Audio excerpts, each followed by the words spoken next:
Welcome back to Kettlebells and Cocktails. I'm John, back with my bestie, Nikki. Nikki, how are you?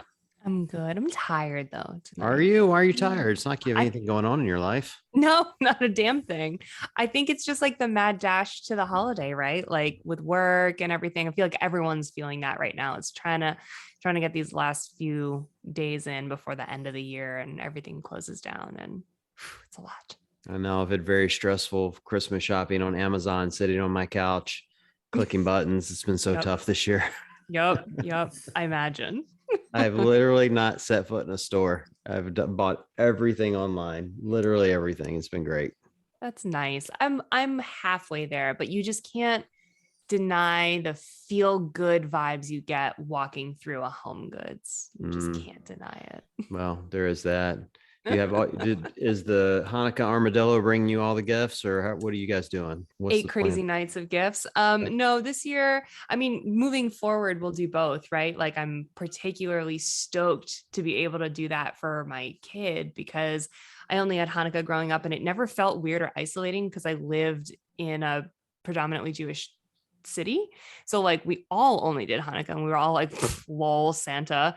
Right. But then when I when I grew up and I got with Matt a decade ago and I started celebrating Christmas, I was like, this is the best thing ever.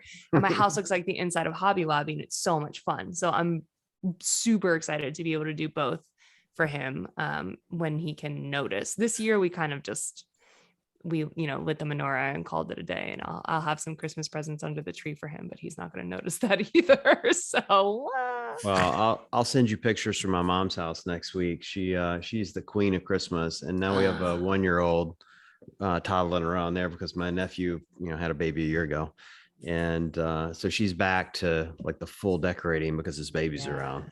And Yes. yeah, it's like a winter wonderland, man. It's like nothing you've ever seen. 7 trees, just Oh, ornaments, and the big tree. One's the big tree yep. that she's gonna watch this and like just she's gonna roll her eyes at me. But this thing's huge. It's this monster tree, and she's made all the ornaments. That's the crazy thing. They're like photo ornaments, and Of course she and, does. and Oh, cross stitch, and there's an ornament of bean on there. It's amazing, totally unreal. amazing. It's my And life goal. My life goal, and this is real. We talk about this every year, and not just the holidays. My life goal is to have the kind of house that's like nice enough and big enough for multiple Christmas trees. mm, That's when I know like I've made it. And I have like the big one and then the kids one and then like the posh one or whatever, you should have just changed your Zoom background, and people would have thought you already did. We do that. That would have been perfect. Well, probably enough holiday talk. Let's get to our guests. We have a great, great guest tonight. I think people will be really intrigued to hear this. A good friend of both of ours, Nick Shaw from RP. Nick, what's going on? Thank you so much for having me on. I love the holiday talk. I was going to say, I believe my sister has the all-time world record for most Christmas trees in her house. No. It's pretty ridiculous. I think it's probably at least 10. And Oh, I'm not talking big ones. I'm talking like an assortment of like, one main one. Then there's like these ones that are 2, 3 feet tall, sometimes one. They get pretty much everywhere. So I think she probably has some sort of record. I mean, it has to be, right? whoa, Yeah, that's could be. epic. That's my life goal. Yeah, they don't all have to be big, but like I want the kind of house someday that has like at least two real ones, like two that are like real and big enough to decorate and have a theme or whatever, you know? Oh, I have a small tree because it's the only one the cat won't tip over. He won't try to climb it. Oh, It's like too small for him to go up. I mean, it's 6 feet tall, but it's just short enough that he won't try to do it. And I how keep him scared funny. off. So it all works How out. funny. Well, Nick, I'm so glad that you're here. We've been talking up RP over the last few episodes. I've been using, as you know, the breastfeeding templates, and I've had a one-on-one coach, and that's been awesome. John has paid attention to his macros at many different points in time in his nutrition journey too. But I'm particularly excited to have you on around this time of year because a lot of turmoil in our community when it comes to figuring out nutrition in the holiday season. And then also that kind of like piggybacks its way right into figuring out nutrition right at the beginning of the year. And so since this is sort of a tried and true method that John and I have both used so many times in the past, we wanted to have you on as an expert to kind of just, I don't know, talk about navigating this weird time of the year, and how should people do it, and what are some of the common pitfalls and all that good stuff. Yeah, well, first, thanks so much for both using RP. That's awesome. Really do appreciate that. Second, what are the pitfalls? What aren't the pitfalls right now in the holidays? So if you had to pick kind of like a worst time of the year to really like try to be specific with your nutrition, it would probably be from Thanksgiving to about New Year's Day.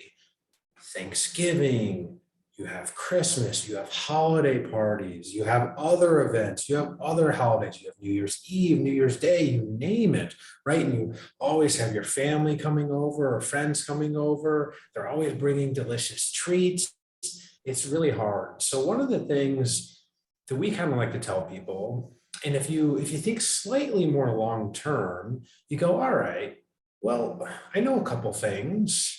One, let's say I want to start a diet in January, which, that's kind of one of those things that some people are like, hey, you know what? It's just another day. But for a lot of people, it's kind of like this, you're turning the page, right, to a new year. So a lot of people, it just makes sense to start then, and you're after the holidays. So it all kind of lines up.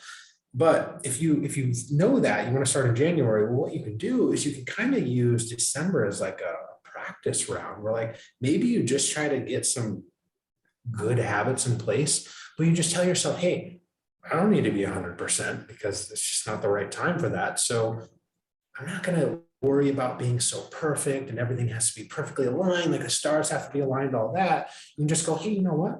I'm just going to get in some good habits. I'm going to focus on maybe something like eating some lean protein at every meal, making sure that I keep up my training to, 3-4 times a week versus just totally falling off the wagon. And if you do those things, you kind of help set like a good foundation. So then January comes around, you hit the ground running versus sometimes people just want to throw everything, throw caution to the wind. They don't do anything for the whole month. And then come January, it's like, you're just starting kind of behind the curve. And that usually makes it a lot harder. So we just kind of tell people, treat it like a maintenance period. That's what we like to say. Maintenance, you're just kind of maintaining your body weight. You don't really care if it goes up or down. You're just trying to stay steady, keep training, eat moderately well. And then when January comes, you'll be in a great spot. Yeah, that's a really good point. Well, yeah, but it's easier said than done. My teenage daughters keep bringing bags of candy home. Yes.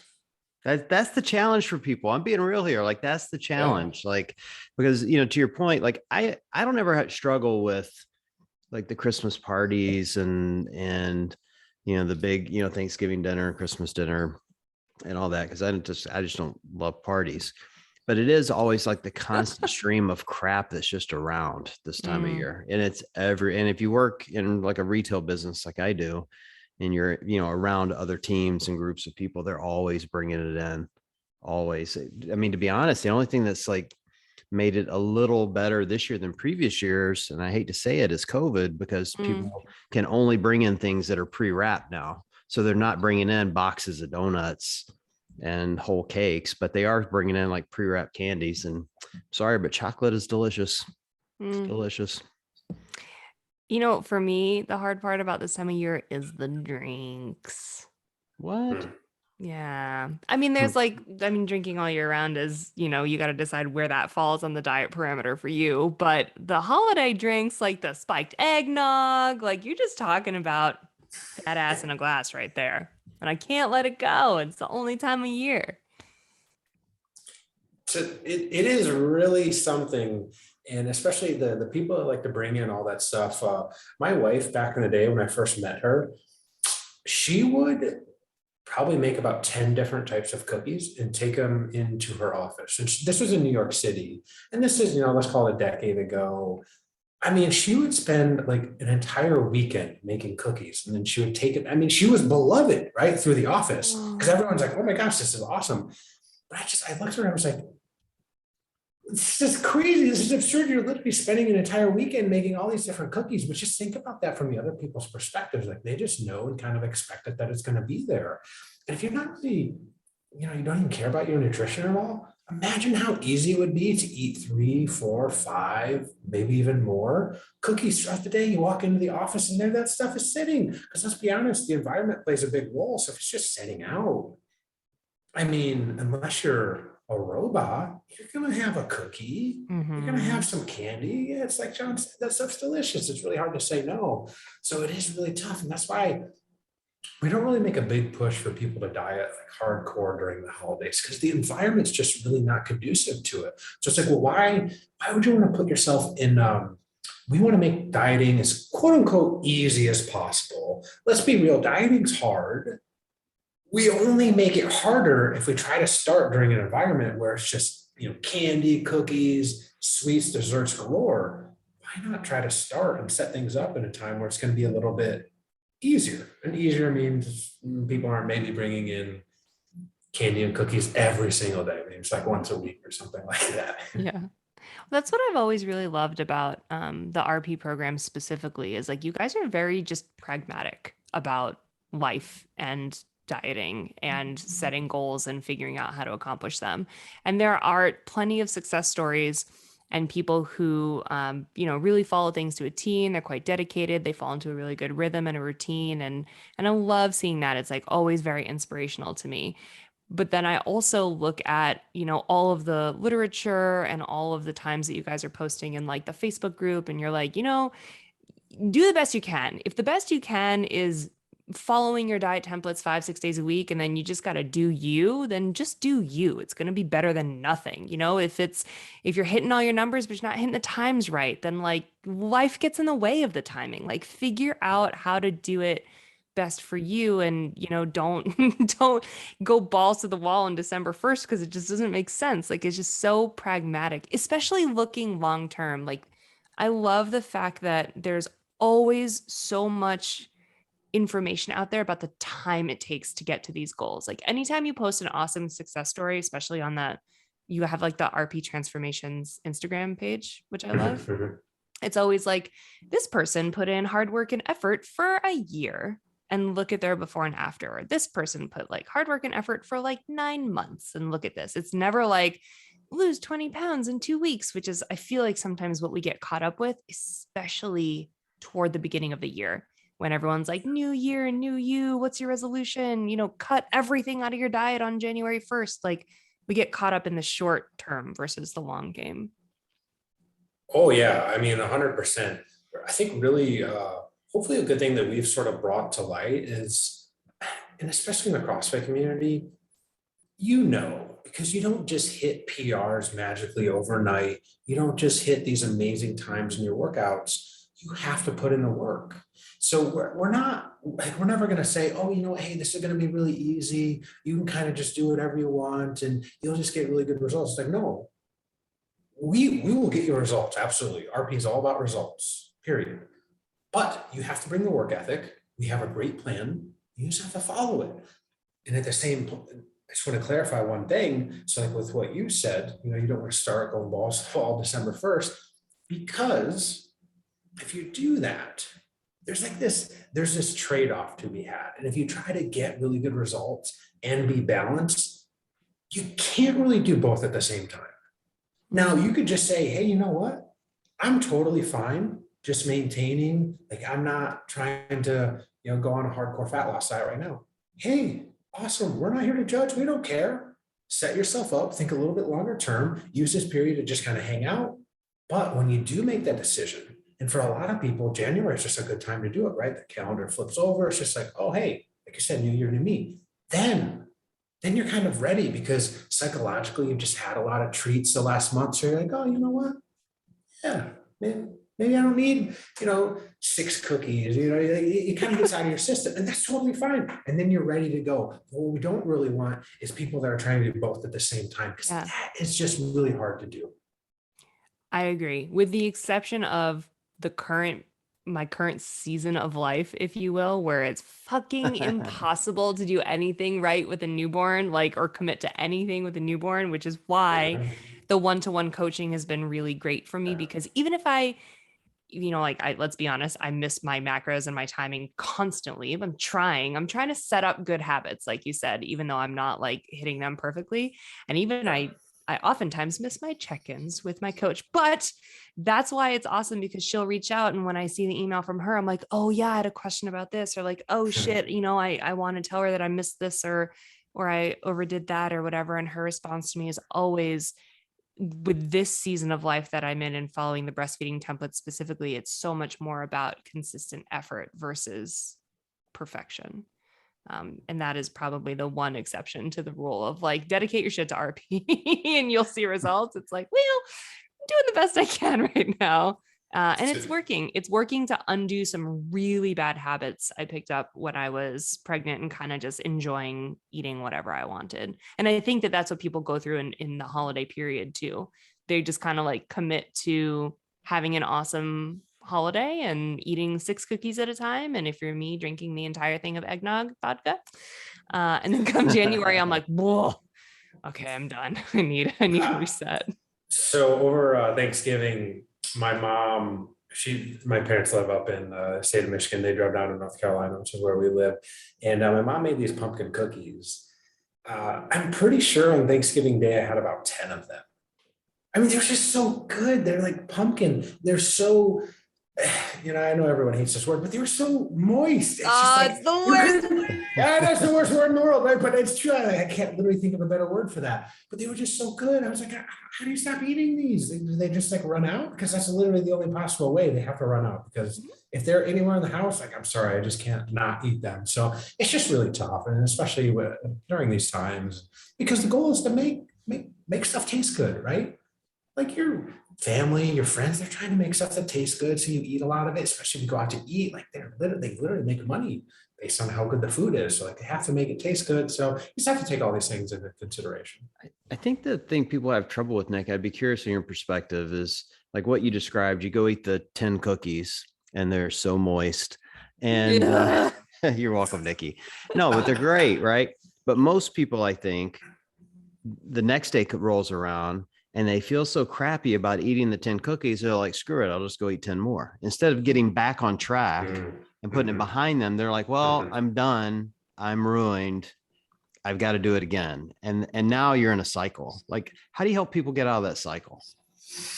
It's a tough one. So momentum is a very real thing. So usually that's why kind of taking that period, that ramp up period where you just kind of get into a little bit better habits, is kind of good, because it just sets in motion this positive momentum. And let's be honest, even if it's something small, it just kind of makes you feel good. You're like, hey, I'm doing something good. Like, yeah, hell yeah, me. And then when it's finally time to really get going, you're like, hey, this isn't so bad. So there's a lot to that. There's actually a psychological term for what you said, John. And I believe this is the technical term. Yeah, maybe I'm a little bit off, but it's called what the hell effect. So you have to be able to, I'll use a football analogy here. If you're a defensive back and they torch you for a touchdown over your head, what do the coaches tell you? They say, hey, forget about it. Move on to the next play. Because if you sit there and dwell on that previous play, the next time you're out there, well, you're probably not going to do as good, right? So the same principle has to apply. You go off track, you eat 10 cookies because maybe your mom's like, hey, why didn't you try those cookies? And you're like, okay, mom, and you eat one, they're so good. You have, many, whatever. The next day, it's like, hey, you know what? That happened. No big deal. Boom, just back on track. That's, Nikki, you said it earlier, perfect. Just consistent effort. Because when one bad day becomes the whole weekend, becomes a whole week, becomes a whole month, that's really what you're trying to avoid. So if you can just have that mindset of, hey, you know what? Life happened, no big deal, boom, back on track tomorrow, or it doesn't even have to be tomorrow. Maybe it's just the next meal. And if you can, and I know it's a really hard thing to do, but if you can do that, those people that just get right back on track, it doesn't matter. Like, those are the people that are going to have better results because they're more consistent.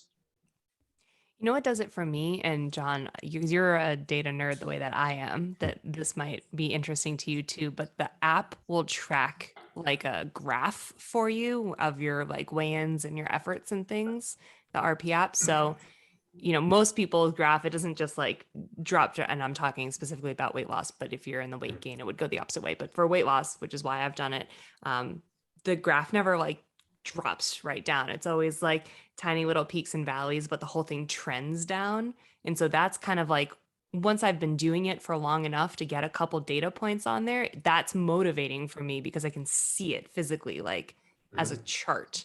And that's like one of the things that helps me mentally, kind of like with the momentum and with getting back if I fuck something up, which I inevitably do I on the love weekend. the data. Love Mhm. data. I think some people are scared of it though. So there's, the good and the Mm, bad with it. Like, I kind of, back to the story of you eat the 10 cookies and the next day you eat 10 more. It's like people will often, you're doing well at tracking and then you have a bad day and you don't track anything because it was a bad mm, day. You don't want to put all that in. You don't put the 10 cookies in the app, right? Because it shows you just had 3,000 calories and you feel horrible, even worse than you did before. But then when you don't put it in, you feel bad about tracking again because you know your data is not correct.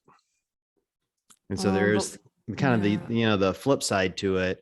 I love the data, to your point though, of being able to look back to see what I've done over a very long period of time. Because then those mistakes are kind of virtually erased, even though your data isn't perfect. You follow what I'm saying? Like, even though it Yeah, isn't it perfect, trends. yeah, you can see a much longer view of what you're doing. I think often, like I make the joke all the time, oh, I did 50 GHCs today. Let me go check abs. It's like you do one thing and you think you should have abs. But when you look at things over a really long view, it's a much different experience than, a single point in time for people. And that's the power of the data, for Yeah. anything, by the way, not just an app like this. I do always have that feeling though, when I'm like paying attention to my nutrition. I'm like, I ate one salad. Why aren't I down 10 pounds? Come on. I know. Well, that's a real thing though. I don't know, Nick, you tell me. I mean, you're the expert here. I'm not, but I think particularly foods that are, I hate to call foods bad for you, but we all know there are foods that are not spectacular for your body. And a lot of processed foods will cause you to bloat and store water weight and whatever. And so you can go eat you go eat pizza and the next day you've quote unquote gained 3 to 5 pounds, which you haven't really gained it, but the scale shows that you have, but you don't get the same experience by eating a salad, and that's a horrible trade-off. I'd like to go eat a salad and just lose 5 pounds by tomorrow. It'd be great. You know?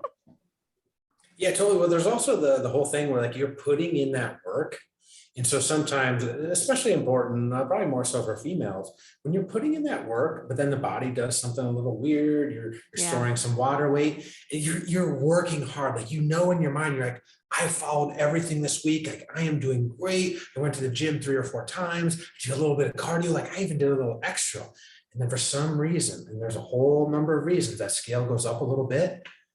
Man, you want to talk about a psychological, just mind blank, right? Mhm. Gee whiz, that's got to be really hard. So you just kind of have to, and again, this is easier said than done.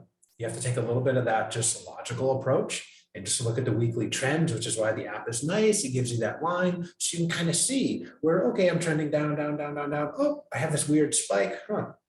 No big deal, because it's just going to take the overall trends. And John, even one thing that you said, what do you do? Do you track those 10 cookies? So this is a little shout out to the RP app. You just click over macros and it's kind of like, oh, done, you're done. Like, you move on to the next meal and that's it. So from that perspective, I think it can help people, because it's not like, oh, well, I ate over XYZ amount. Now I need to somehow compensate. There's pros and cons to that approach. And I mean, if you guys want to, we can kind of talk about that. But for some people, it's just like, nope, done, on to the next one. And that has a lot of benefit to a lot of people. Like, what do you guys think about that? I like that a lot. It Yeah. makes me feel less self-conscious about my errors because I will make them. I will make them. I am human. And it makes me feel like I'm harping on them less. You know what I mean?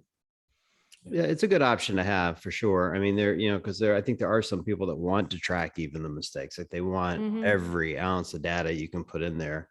And then the other people like me is like, yeah, I don't want to think about those cookies again. I'm just going to click the button and move on. I'd rather just live in denial. That's kind of my space.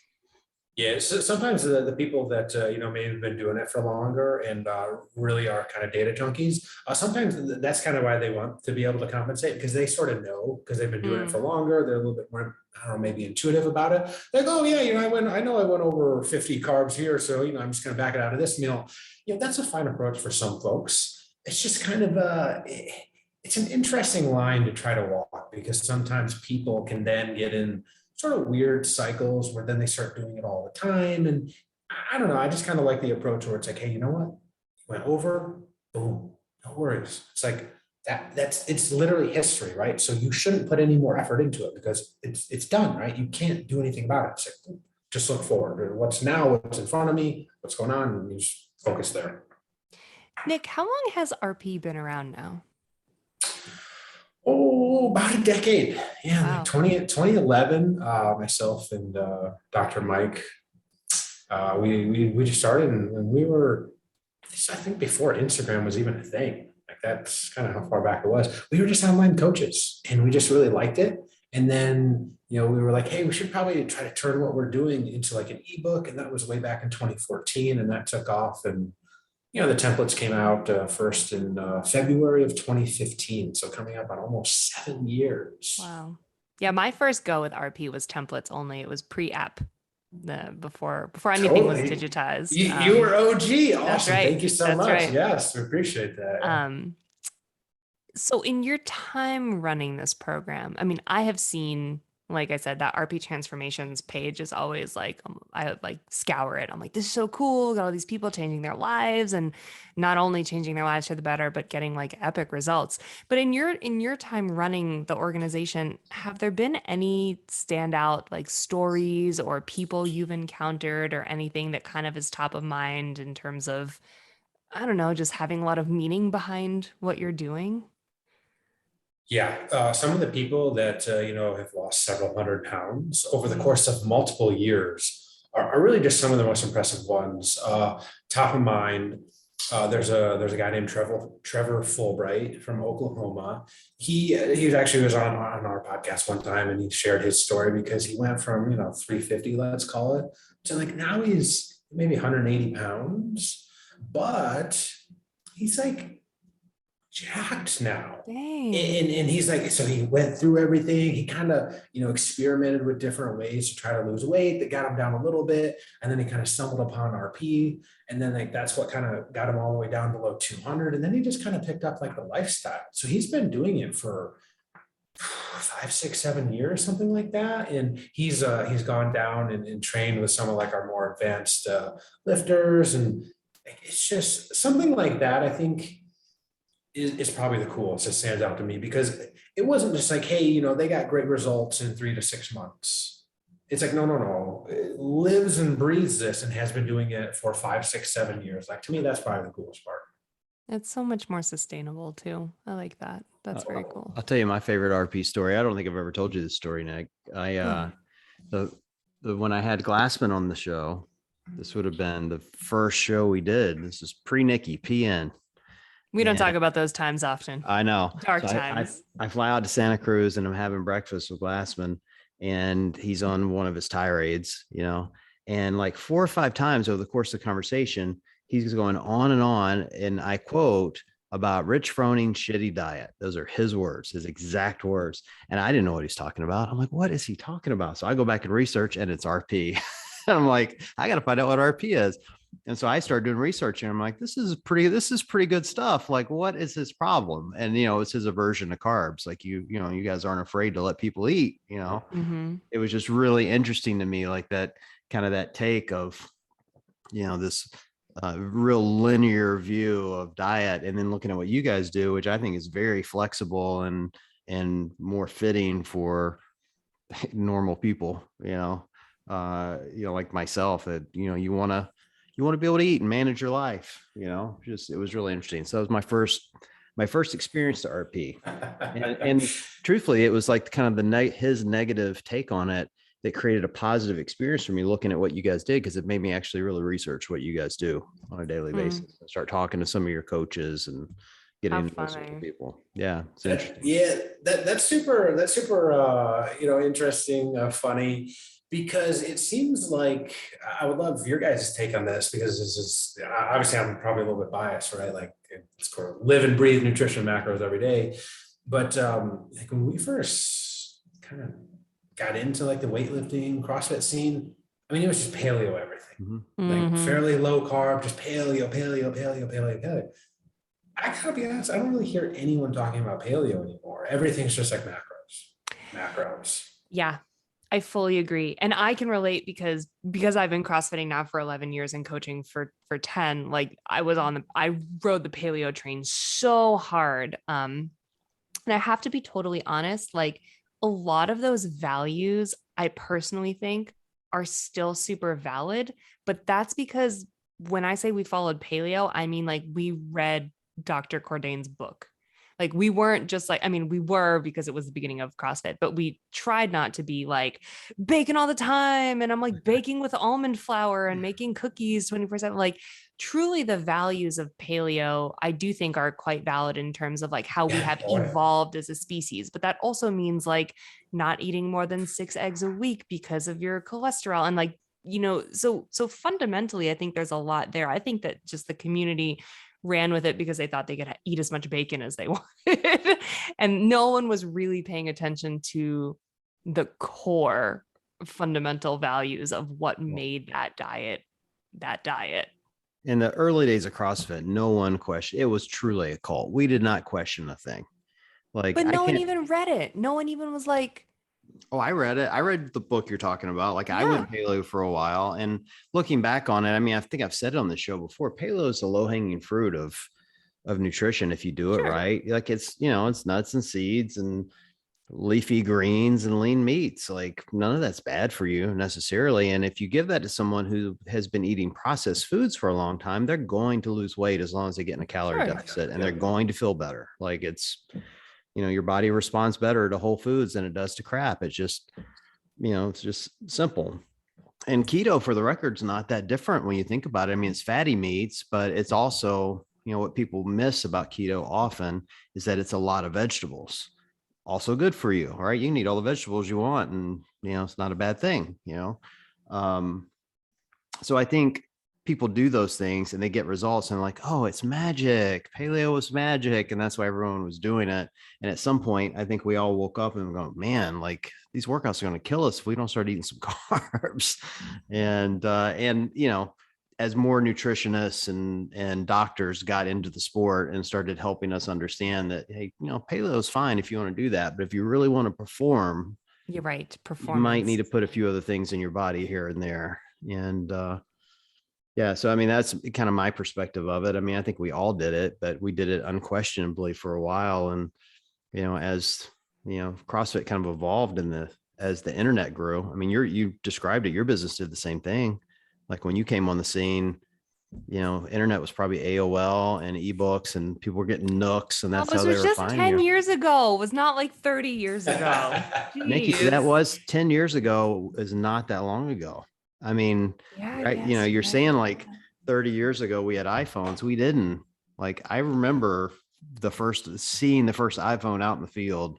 Same. And losing my mind about how cool it was, and sitting around watching YouTube videos. Like I was looking at magic, It's like, how is this possible? The first iPhone came out about a decade ago, right? Yeah. Something just like about. that. Yeah, give or take. Yeah. John, I just want to comment real quick. I love that you listed the benefits of paleo and keto, because I think a lot of times people think they're like, oh, RP, like they're probably just going to trash on these other things. Like, no. For the very reasons you said, almost every single diet approach, methodology, whatever you want to call it, has some merit to it. Mm-hmm. What do they mostly start with? It's mostly, hey, let's stop eating the processed foods because that stuff is super tasty, super filled with lots of carbs, fats, anything that tastes delicious, more or less. So, okay, step one, let's reduce that. Paleo, lean meats, veggies. Gee whiz, those are great foundations to start with. Same with keto, something like Whole30. It's the same approach. It's like, hey, let's start eating better. That is a great start for a lot of people, especially if they're brand new to it.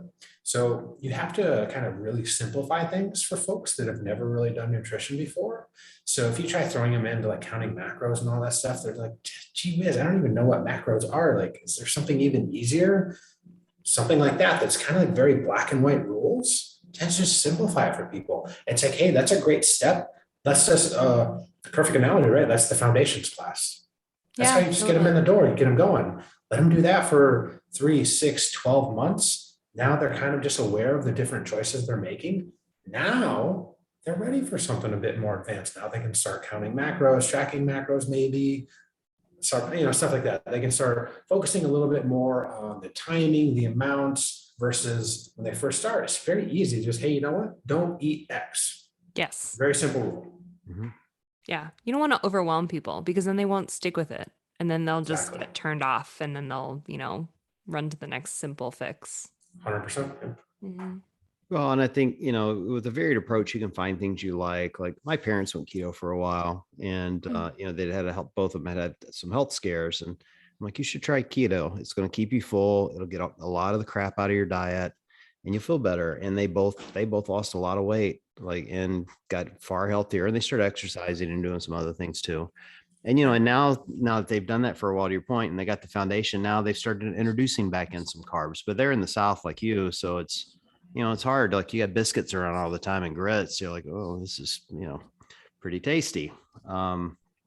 So it's getting that foundation and starting to understand what you can and can't have, I think will keep you later down the road when you start introducing them back in, not filling a full plate of biscuits. Mm-hmm. And eating them all. Although I plan to do that in a week for the record when I'm done. Allowed, fully allowed. All the biscuits, all of them. I have my best workouts when I'm down there. I'm not kidding. Last time I was down, I had a great workout. It was like a really long chipper with somebody and partner WOD. And I'd had 2 biscuits before I went in. I'm like, man, this is the best pre-workout I've had in a long time. I felt great. Go. It was awesome. Just to piggyback off that a little bit. So I mentioned that I had so this was Thanksgiving, right? So I already was eating all the food, leftovers, of course, later in the day, and those, like 10 pumpkin cookies or whatever.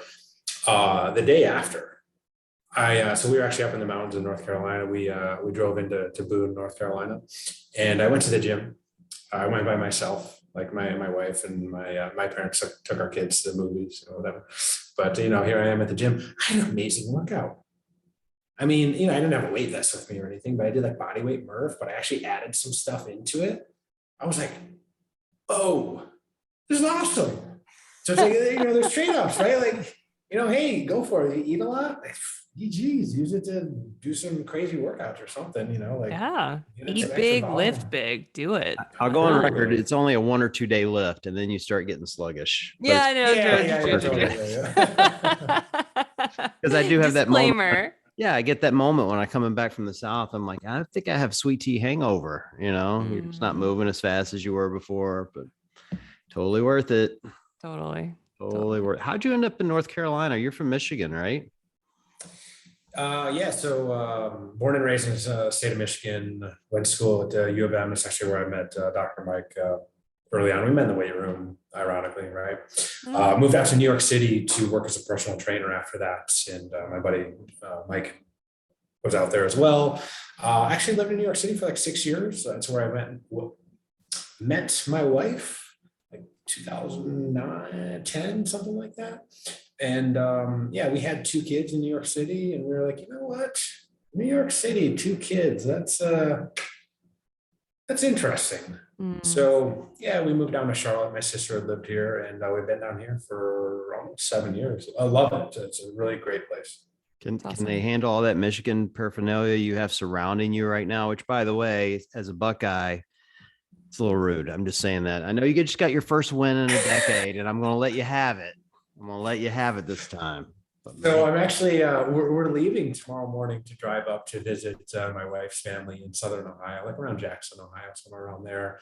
And I've just taken so much crap for the last decade. Like I am only taking Michigan apparel with me. That is the only thing I'm going to be wearing. Well, so after just a decade of just getting my face rubbed in, just the whole family every time. Like, oh, I'm all Michigan. I'm like, yeah.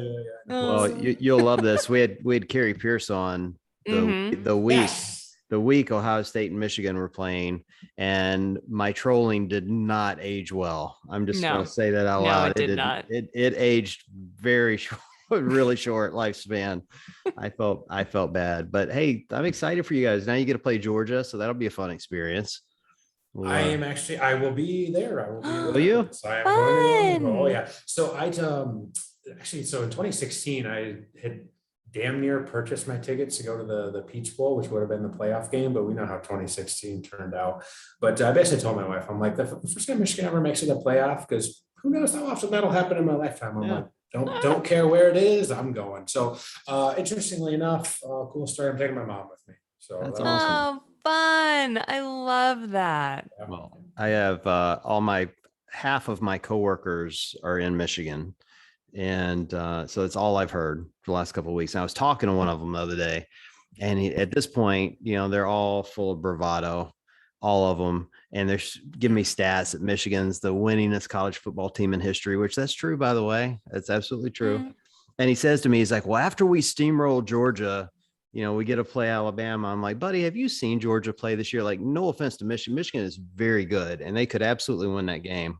But Georgia is not going to get steamrolled. Like, that's the game I'm excited to watch. I think this is the best game of the season.